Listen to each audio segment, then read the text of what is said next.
Yes, guys, we are finally back again for another reaction on this BrBpTV, the Real Be Positive Television, brothers and sisters. Actually dropped the previous one today, brothers and sisters. I was actually supposed to drop yesterday, but unfortunately I had to drop it today earlier on this morning. So that link will be in the first comment in the comment box below, as well as the latest Mr. Leaks reaction, guys. The video of this one will be in the first comment in the comment box below as well, brothers and sisters. With that said, let's get the vibrations for today right there. This is apparently a beautiful young lady. Volumes up. And it seems like she's a civil engineer or is, you know, training to become one. To have a conversation, and I would like to present something to you. And she's basically making the premise of what she thinks BAYFRONT should look like and the aesthetics and what have you, brothers and sisters. She has a number of points. Yes. This is the third time I'm filming this, and every time I have run into issues keeping my allotted time period, because I either over-explain or miss out points. So I wrote a script that I'm going to follow to be speaking on what is that I'm going to be speaking on, as well as smart urban design with University of Columbia. And I spent some time doing some courses in urban design with Delft University in the Netherlands.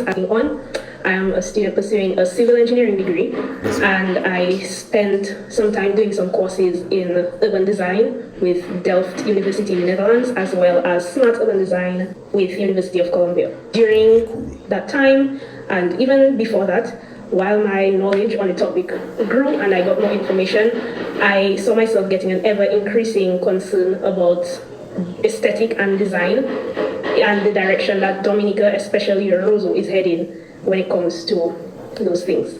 Case in point, BrBpTV, which I'm going to be using as an example and basically as my demonstration. She actually has a design of it right there. While she's talking, I'll play it and then you guys, yeah, you'll get the point. This video, so I will be referring to it quite a bit. I've taken it upon myself to use BrBpTV as an example for my points, and I created a model and a small presentation on BrBpTV and what I think it should have been. Disclaimer, because this is just something to get the message out there. It's not fully complete and it's not done to 100% accuracy as I would have liked it to, but I'm not going to spend forever trying to get this done just to bring across the point that I'm trying to bring across. I know that some people may end up saying like, well, aesthetics not really that big of a deal and design not really that big of a deal, as long as they're doing things and trying.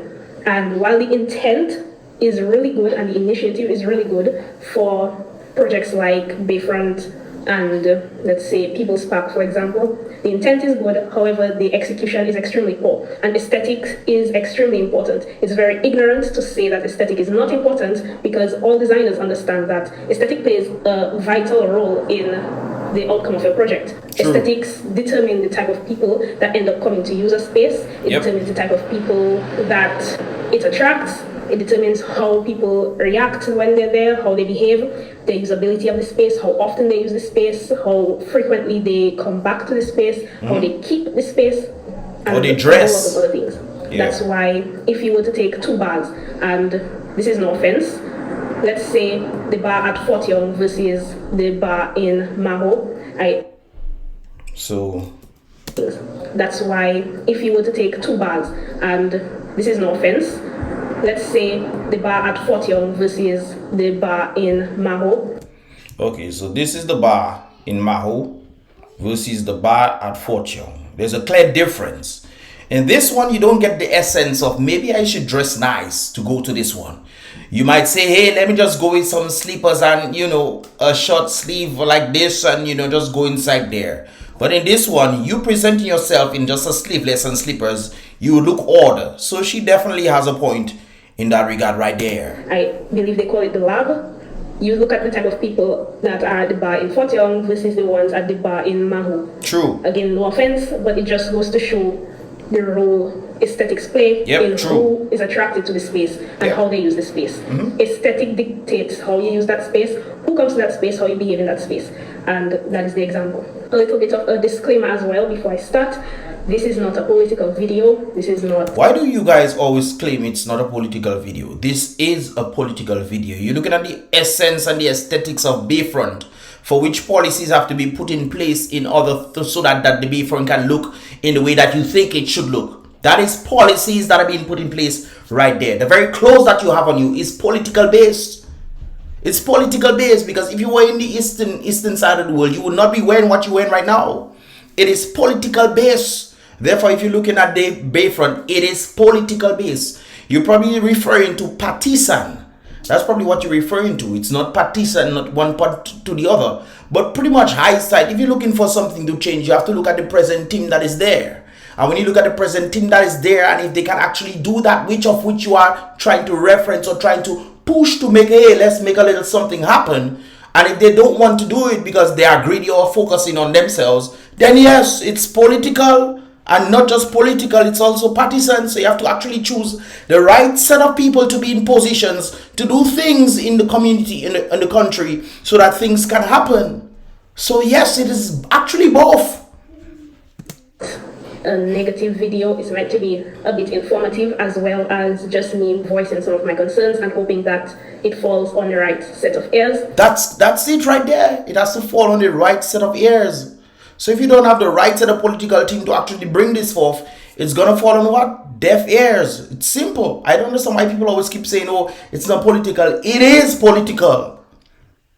And in that case, if you want something to actually happen, it is partisan because you have to choose the right set of people to do the things that need to be done. And also just trying to get people, just regular people, regular citizens, give them a little bit of an insight on the process and to just start a conversation, because I have seen an issue and I'm very vocal about it on my private social media, and it's redundant having to have this conversation on my private social media with the same set of people who are just like me and can't really do anything about it. So I would like to have a conversation on a larger scale and hopefully see a change in the direction that we headed when it comes to design. I cannot say. Before you continue, I must give you your kudos for making this. It actually looks like Bayfront and certain things that can actually be put in place. But is this a selling thing, or is this something for people to go in the shade? That's what I'm trying to figure out. Is this like a place where people can sell stuff? Maybe it's a place where people can sell stuff. It looks like that. So I'm guessing that's what this is. But based off the tents that I've seen, I mean, putting this in there will definitely be much better than the foolish ghetto tents that they had there. But, yeah, well, it's stalls. It looks like stalls. Okay, cool. Anyways, let's go back to what you're saying. Certain who is the person who makes the decisions on different projects, such as Bayfront and People's Park and things like that. I don't know if it's the power rep or if it's the Ministry of Tourism or who. I can only assume. So the message, this video, everything is not directed to anybody specifically in particular, but it's just directed to everybody, so we can all learn something and we can all be part of the conversation. But that's nice, but you need to also point it out to the people who can actually make something happen of it. Because with all the designs, the nice designs that you're doing there, I think you are wonderful at that. But at the end of the day, you still need the right set of people to put this forward. Because if nothing happens, you're just making a design just to make people talk, and then people talk, and that's it. We actually need proactive measures to be taken place. I'm going to discuss a couple things that I think contribute to the problem as to why design and aesthetic in these types of projects is, in my opinion, and in the opinion of a lot of young people who I've spoken with, why it's going in the direction that it's heading, which is not a very good one. Yeah, when you put ghetto tents on the thing, it's not aesthetics. You're looking to beautify Rosa with. She's right there. When people come and they see the ghetto tents, they'll believe it's the ghetto that they are. The Bayfront was once a place where people could actually go and relax and be like, yes, I am in a nice area. I have to put on my proper clothes to come and sit down there. That's what Bayfront was. The aesthetic of Bayfront was brilliant. They mash it down to put ghetto tents there. Now they take it out. And I don't know what they're going to be doing there. Maybe it's a parking lot. I don't know. But hey, sister, I have to put some words and let's see what she has to say. And I'm going to offer some possible solutions. And then at the end, I'm going to show or present to you a small presentation of what I did for Bayfront. As a 3D model, basically showing I think I just showed what could have been and what we could have had, which get it out there, trying to make the place look pretty by putting up different decorations and so on and so forth. I think we spend a bit too much time on that when we should probably be spending a lot more time focused on development of infrastructure. And this is why I mentioned to you a while ago, if you're watching my video, this is why I mentioned to you, it's not just saying, oh, it's not political, it is political, but also getting the right set of team or right set of people in positions to actually do things for that which you think can actually happen in Roseland. And your design is pretty dope. Not gonna lie about it, it's pretty dope. So, you know. Namely our roads and sidewalks. Think of it like getting ready for Christmas.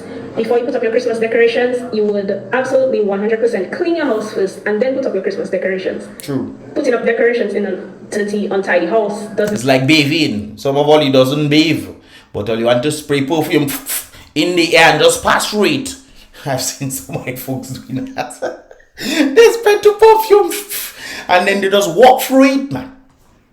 They do bathe, you know, but want to smell nice but dirty. Doesn't really make much sense. And I think that's what the whole beautification movement looks like, in my opinion.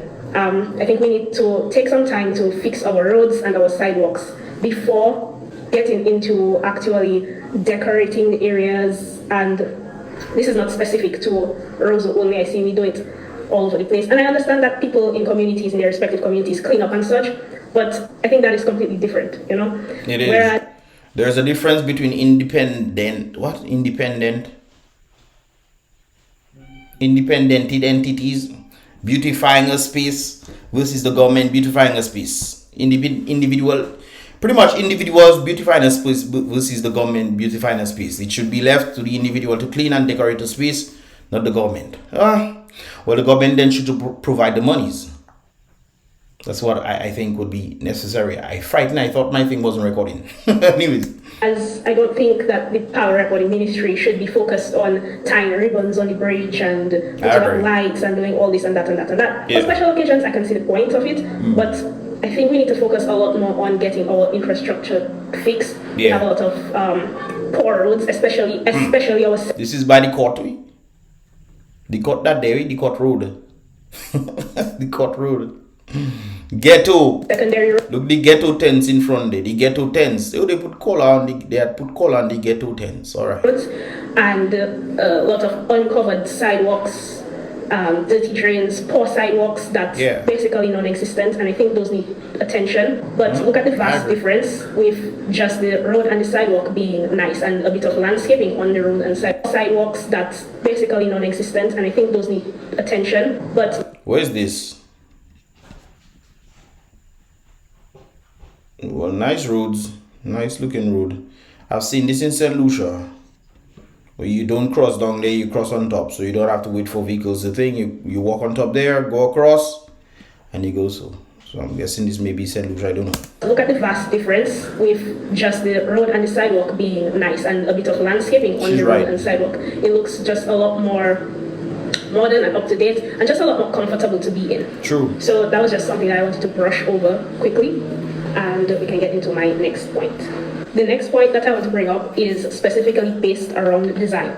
I believe that we in Dominica have a very skewed perception of what design actually is, where we consider design to be just a paint color, or like let's say somebody building a house. Let's say somebody building a house and they would say, "Oh yeah, I designed my house and also have a nice design, you know." And then when you come to look at the house, the design they're talking about is just that they have a hexagon in their kitchen or a curve on their porch or their house painted green and pink.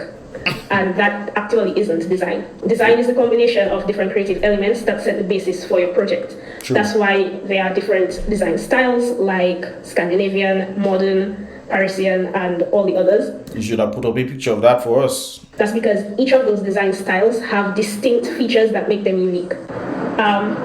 Taking into consideration design, using BAYFRONT as my example, like I said, if we look at the vending booths that were on BAYFRONT, they have ghetto tent, not the vending booths, the ghetto tents. Have actually no design to them. They're literally just looking like the ghetto.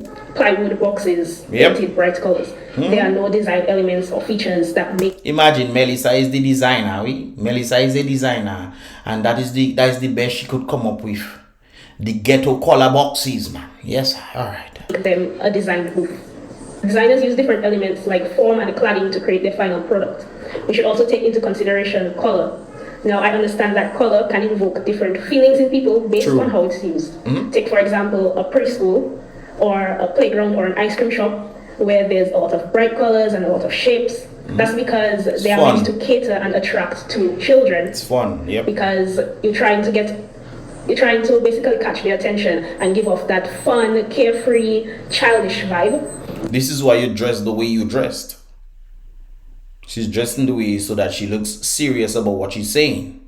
If she had bright orange clothes and her hair was purple, I mean, think about it. Would you take her seriously? Or more? Yeah, come on. Come on, guys. Whereas you look at a university or a hospital, you don't see a whole lot of bright colors everywhere. And everywhere you go, there's something to look at. They tend to more use neutral colors, whites, that type of vibe. Green, cream.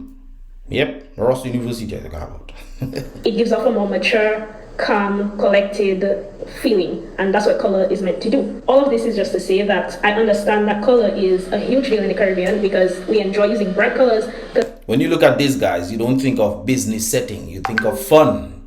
You think of how going there and we're gonna have fun. All right, you don't think business minded right there. That gives off that nice, fun, carefree Caribbean style, but when you use color way too excessively and you have absolutely no plan as to what colors you use, where you use them, and how you use them, you don't really end up with a fun, carefree space. You end up with a space that just looks like a cluttered, distasteful mess. Cluttered ghetto box. Cluttered ghetto box environment. And I do also want to say that I understand that there are ways to use lots of colors and bright colors and clashing colors and patterns in a tasteful way, but it's very difficult to do, and it's not something that just anybody should participate in because it's so difficult to do. When you overdo colors and patterns with no real design plan, you end up running the risk of sensory overload because there's no defined focal point for your eyes to go to. A focal point is essential because it's the center of activity and interest, and it demands and holds your attention. True. Take wearing an outfit, for example. I don't know about you, but I would not be caught dead wearing a pink shirt with a green skirt, a blue shoe, an orange bag, a yellow belt, a purple hat. And blue hair, purple hair, green hair, pink hair. You don't expect to be taken seriously. You use a clown that does wear this.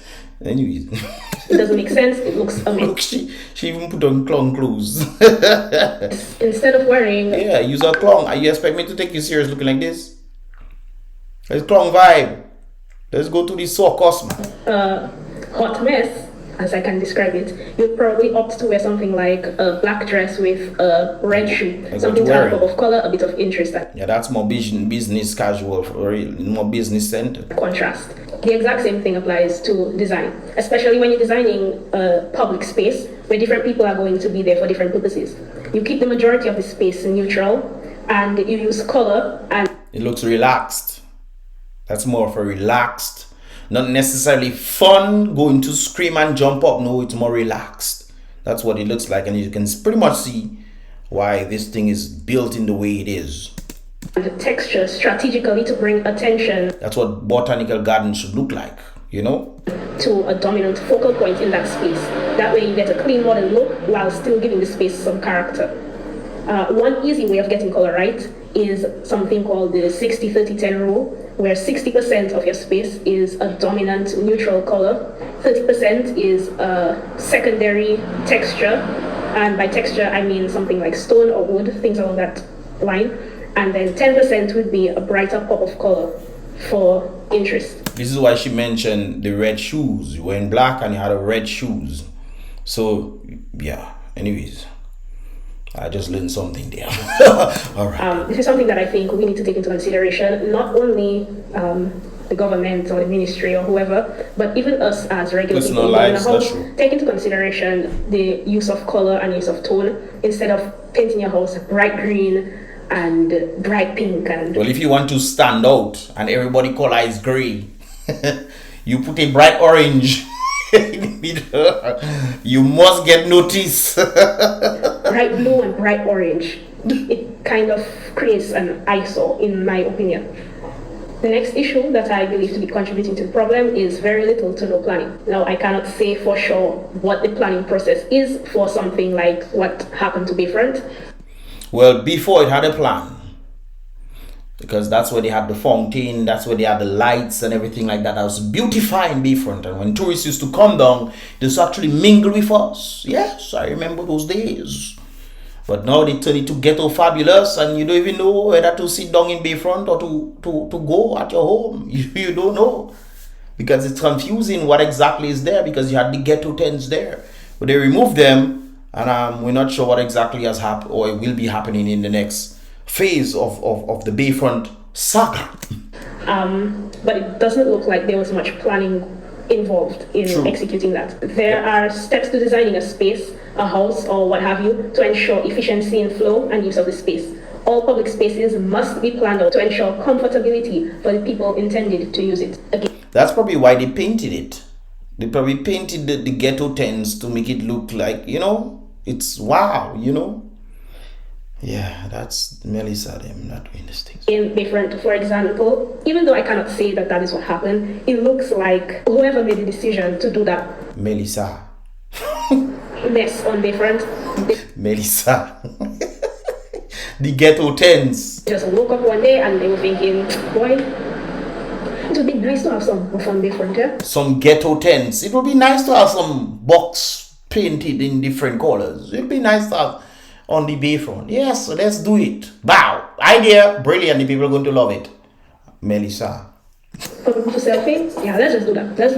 And then they just go and then do it. It doesn't look like there was any consideration to. There was no discussion, nothing like that. People just woke up and see them putting box there. That's what people woke up seeing, The steps involved in design. What is the definition of the space? Who are the intended users of the space? Why did you line up the booths in the way that you did? Similarly, People's Park, where one end of People's Park. Body, that ugly. That is it now? That can't be it. That is it for real now, boy? Or they still have this junk there? Maybe they should make the grass a little greener now. That is the color of the grass now. Heat that, they like that, boy? Or they cutting the grass so much that it does turn brown. So they couldn't put lawn on the grass. Make it, put some lawn, paint that properly, a little, But, the designers, man. Was raised, filled to accommodate the playground. And that is an irregular shape. People's Park itself is an irregular shape. Then there's a round gazebo. And then recently, a rectangular slab was added to take a container that I don't know. Some people say it's a bar. I don't know what it is. And they put a container for a body. Well, they had BAYFRONT as a ghetto, might as well, make the children be accustomed to the ghetto lifestyle. The container has a rooftop deck for some reason, I don't know. For rain. So there's no real view for there to be a rooftop deck, and then there's I think it's bathrooms in the corner, and they look very sloppy, and it doesn't really look. It do look finished there to me, but maybe people just use there. Go at the back of it and, take a dump or two. Well designed, it doesn't look fitting in the space, and the intention to develop the space is good, but poor execution creates a short-term positive impact and a long-term negative one. It just creates a lot of commotion when you don't have proper planning. The lack of planning creates disorder and simply makes the space look messy. Well, that's why Dominica is the way it is. Lack of planning. Even when things are supposed to be put in place, they're not in place. Or they take a long time to be put in place. And we expect positive change.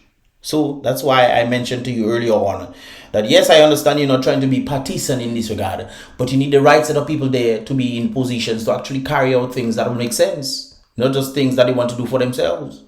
And tell Dominicans that things are bad everywhere and they are out there building mansions for themselves. So when designing, you need to consider the area as a whole unit. What the theme of the space is.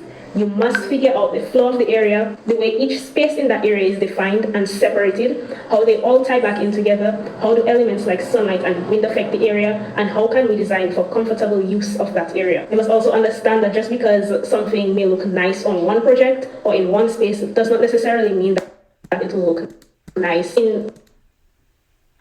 She has a father. I could tell from her hands. Your project. And this is not... I'm just saying. Directly speaking about BAYFRONT or anything, but generally speaking, you see a chair or a type of tile being used in somebody's project and you like to see it, that doesn't necessarily mean it's going to look nice with the theme of your design or your building. That doesn't necessarily mean that it's going to look nice. It's like, again, to simplify it, wearing clothes. A dress may look very nice on a young lady, and then when I put the dress on, it just doesn't fit me well because skin tone as well. All those things are taken into consideration. It's not necessarily my style for my body. Another area I think we lack in planning, and I'm just going to touch on this quickly, is parking and landscaping. People go about doing projects, and again, this is not directed to anybody specifically. It should be. It should, because if you're not directed to anybody can just take it. And the right set of people, right? Oh, it's not to us you're talking about. So let's just you shouldn't be afraid to direct things to people, you know. Say you could see, like, if you're talking about the public works individuals, say public work, I think you guys could do this, but not just public works, everybody else. So at least they know you're pinpointing to them, and not just them, but everybody else. So you're making it specific, but still not specific, but making it specific, but general at the same time as well. Without thinking about parking, it's just, okay, let's build that there and people will park by the side of the road. And when people park by the side of the road just becomes even more congested. Yep. And that creates another mess again in Roseau and Dominica. I think landscaping as well is an issue that nobody really considers, and people sleep on landscaping. True. No offense, but I'm going to use Whitchurch as an example. The new Whitchurch that opened across from Auto Trade. Imagine how nice the space would have looked. There are plans there If it had proper landscaping. They just just lay concrete in front of the building, and there's actually no landscaping going on whatsoever. I understand plans.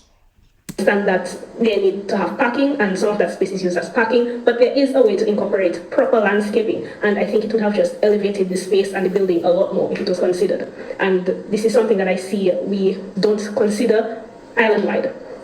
Anyway, moving on. Back to just planning as a whole. There must be a master plan of the entire area. You cannot just come and say, put this here, put that there, I want this over so, I want that over so. There needs to be a master plan completed, and that way, it gives you the liberty to work on individual parts of that master plan if you, let's say, don't have the budget. Trying to design the whole of Roseau, or trying to redesign the whole of Roseau, you don't just look at specific parts, you look at the whole of Roseau. Because at one point in part, you might have a nice section, and then the rest does ghetto, you know? The rest does ghetto fabulous, man.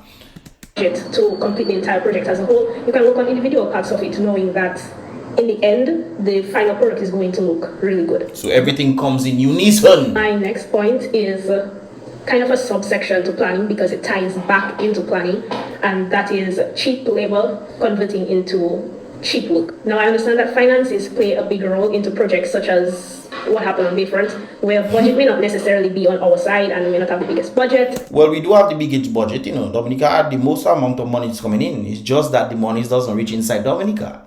You see, that's why I mentioned to you, it's not just saying, hey, let us do things, but you also have to have the right set of people in positions to do things who are fair, who are just, and not greedy. All right then. But for that, because there are other things that take priority over something like that. But I think it's worth noting that when you go for cheap labor, the work that the workers do may not necessarily be of as good quality, because chances are they're not taking pride in their work. Yep, they're just doing it because, hey, that's why I get paid. That's a number of persons. That's probably what is happening in the hospital today. People are fed up of what conditions they don't care again. They just say, okay, you pass away. That's sorry for your family. You know, talking about that, I think I need to do a reaction. I think there's another video that popped up. So tune into that tomorrow, brothers and sisters. I'll be doing a reaction on that. So definitely subscribe and turn on that post notifications so you can get more videos as they tend to come through. I'll just stay a little bit more to see what you have to say in that regard. And also and I'll post that link in the description below, so it'll be uninterrupted, so you guys can check out a full video of her. It'll be in the description as well, or the description of this here video. Material used may not necessarily be of good quality, but even then I think that having a low budget should spark creativity even more. I don't think that a low budget is so big of a limitation that you have to end up with crappy work. And not just that though, you can also get people who you know may not necessarily be rich or have this thing, but they have a level of expertise and can actually show that they care. One thing that I noticed with the working force is that people tend to get, especially in Dominica, in the United States, people tend to try to get the best of the best so they can bring them to work for them. Okay, but in Dominica is who show up and this kind of things there. Whereas you can find people online, you can find people all over the place in Dominica who actually have the skill set to do a number of things. But instead of doing that, you just decide, okay, who show up, I'll pay them a little. And the thing is, it's also looking at the money factor as well, as she mentioned, is who show up, and that is the amount I will pay them. For example, there are people who can paint. I think everybody can paint, but there are the painters the people who can paint professionally. So the people who probably want to give people $50 a day because that's their budget would then say, okay guys, I'll give you $50 a day, and they go for the people who can just pretty much paint, not the professionals. So when the people come and paint and you see some craziness happening, you then wonder what's going on. So sometimes I also think there needs to be some sort of crowdfunding as well that can actually help in that regard to get the professionals to come and say, hey, because most of the professionals are living in Dominica, to go and find job better in other places. I know painters who are in Dominica who are really good painters, who left Dominica and they are painting overseas. There's one particular individual who has several houses now in the United States. Several houses, I think 20 something houses this individual has right now. Getting them, buying them from the very feeble state that they're in, and flipping these houses and putting people to rent in them and all kind of things, selling some of them as well. One of the girls I used to check, her father used to do this in California. But anyways, I say too much. Anyways, brothers and sisters, I will leave this link in the description below so you guys can check out the full video for yourself. Also, guys, I'll post my reaction I did on the Miss Lex React channel in the first comment in the comment box below, as well as the BrBpTV that I dropped today, that was supposed to drop yesterday as well. So you'll find two links in the first comment in the comment box and the description to this video. The link to this video will be in the description, marked as original video right there. So anyways, guys, if all I stated right there, Kateri, what's her name? Kateri, big up yourself, Kateri. I think I might want to link with you in the near future and whatnot. You seem to have very few people seem to be up there, so might as well link up and we'll see how that goes. Anyways, guys, if all I said right there, give this video a thumbs up. If you want to see more, definitely subscribe and turn on that post notification so you can get all the videos as they tend to come through. And I'll see you guys in the next BrBpTV reaction video, guys. BrBpTV reactions, guys. My brain does go fast, man. Anyways, be real, be positive.